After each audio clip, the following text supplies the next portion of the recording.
Good morning. This is Father Stephen Kelly from St. John's Church of Detroit. We're continuing our series of daily and morning meditations, where we generally look at one or another of the lessons that are assigned for morning or evening prayer, what is known as the daily office lectionary. Today, for Wednesday, let's take a look at the lesson that's assigned from St. Luke's Gospel, the 8th chapter, beginning at the 40th verse.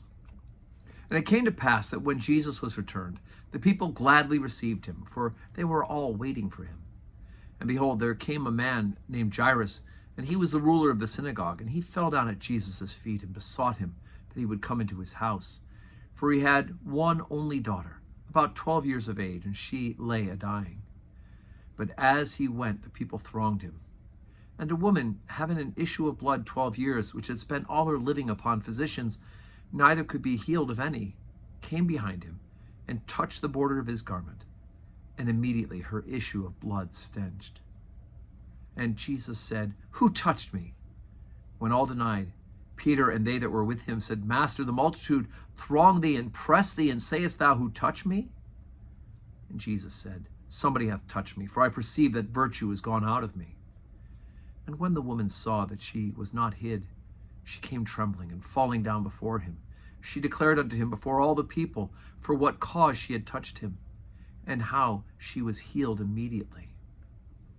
And he said unto her, Daughter, be of good comfort. Thy faith hath made thee whole.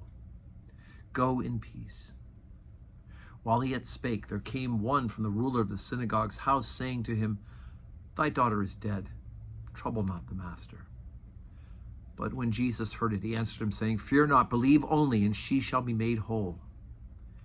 And when he came into the house, he suffered no man to go in, save Peter and James and John, and the father and mother of the maiden. And all wept and bewailed her.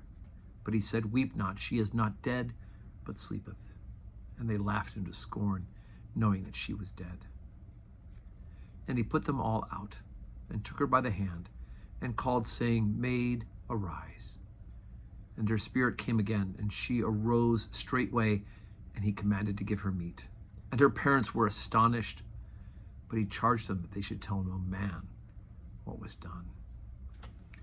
Now, I can't imagine how you could even keep this a secret, right? Everybody knows the maiden was dead. Everybody downstairs who's not in the room when this happens or right before this happens, they know she's dead. They tell the father not even to bother the master anymore because she's dead. And now she's alive, right? Well, you can't not have this story get around. Maybe those two will keep that promise to tell no man, but everybody else will start to spread the story of the fame.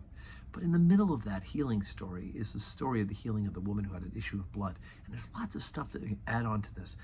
Somebody listening to this story in the first century would have known things like the fact that she had an issue of blood meant she was at a time of her life, a period of her life, which happens monthly for women, where with the issue of blood, they're considered unclean. They are not allowed to be in public worship.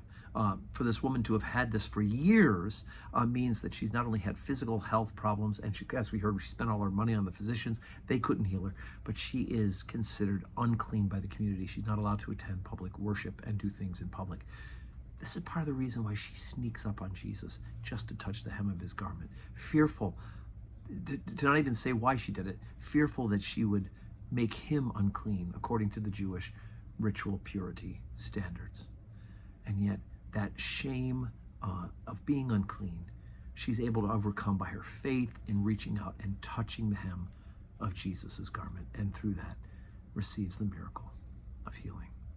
So I love that part of the story. And of course, Jesus says it's your faith that's made you well. Thanks be to God. So today's Wednesday.